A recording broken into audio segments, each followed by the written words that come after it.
All right, if we could open up our Bibles to Proverbs chapter 3. We're getting close to the end of the chapter. We're going to start off with verses 25 and 26. If someone could read for me Proverbs 3, verses 25 and 26.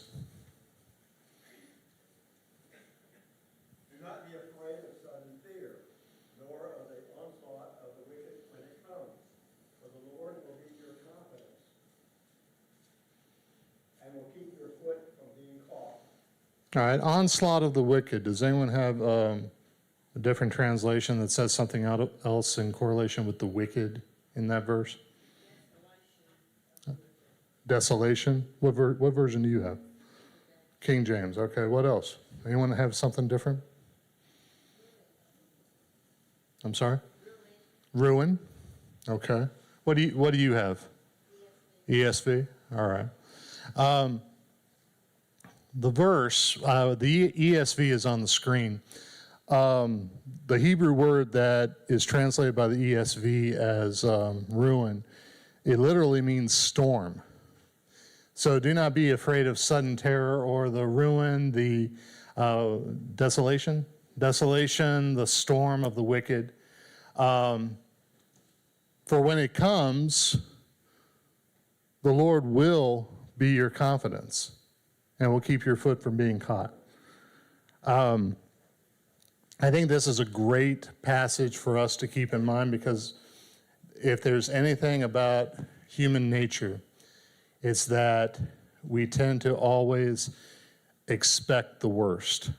And sometimes that's justified, and a lot of times it's not. I was driving on Broad Street about a week ago, and I think it was, I don't remember the name of the business. I was driving away from, what was I driving away from? I was driving away from Demos. I need to go back to Demos. They have some good food there. I was driving away from Demos. I was driving towards downtown, towards where the church building is, so the business was on the right. They had on the marquee a quote from Mark Twain. Maybe some of you all have seen it. And I think the quote said something like this. Mark Twain was basically saying, in my life, I have been worried about many things, most of which never happened.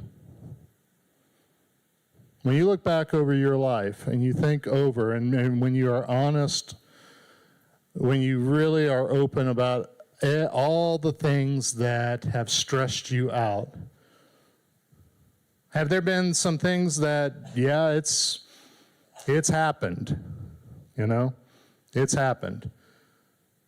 But at the same time, there's been a lot of other things where, well, it actually didn't really, it wasn't as bad as I thought it would be, you know? But we don't tend to think about that when we're wondering about what's to come, whatever bad thing that we see or perceive or imagine that's on the horizon. So a passage like this it's very relevant to our day-to-day lives, isn't it? Especially for us as followers of God, because he's basically saying, you know, don't be afraid of the storm that the wicked will bring into your life, or maybe not even into your life, but maybe just into your world, where it might you'll be able to see it and you'll wonder if it affects you. And notice he doesn't say because it's not going to come. That was Mark Twain's point, that a lot of what we worry about doesn't actually happen, which is true. But here he's saying, no, I'm actually talking about the things that will come, because he says when it comes. But when it comes, he's wanting us to remember that the Lord will be our confidence.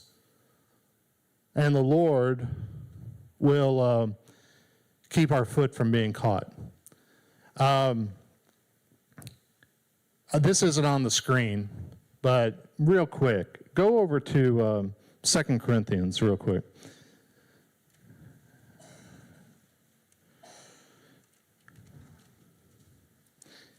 I've heard it's said, it's popular in religious circles that it seems to be that a lot of people want to say, well, you know how you hear that it says God will not give you more than you can handle?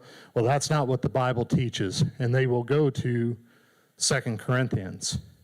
They'll go to something that Paul says in, let's see, I think it's in chapter 1.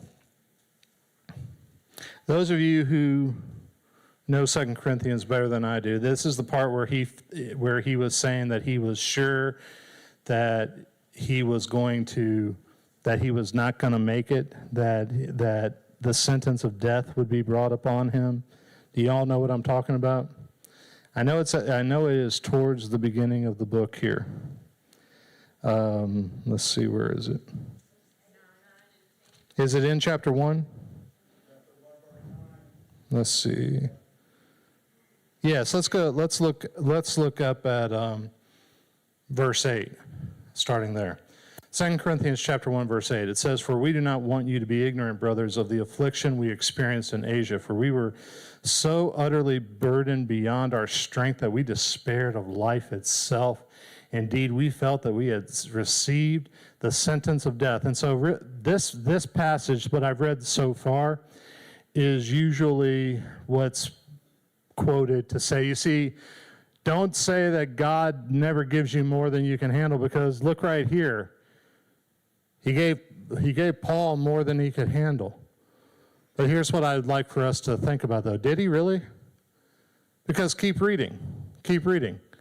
He says, "But that was to make us rely not on ourselves, but on God who raises the dead. He delivered us from such a deadly peril, and he will deliver us. On him we have set our hope that he will deliver us." Again, notice what Paul was saying.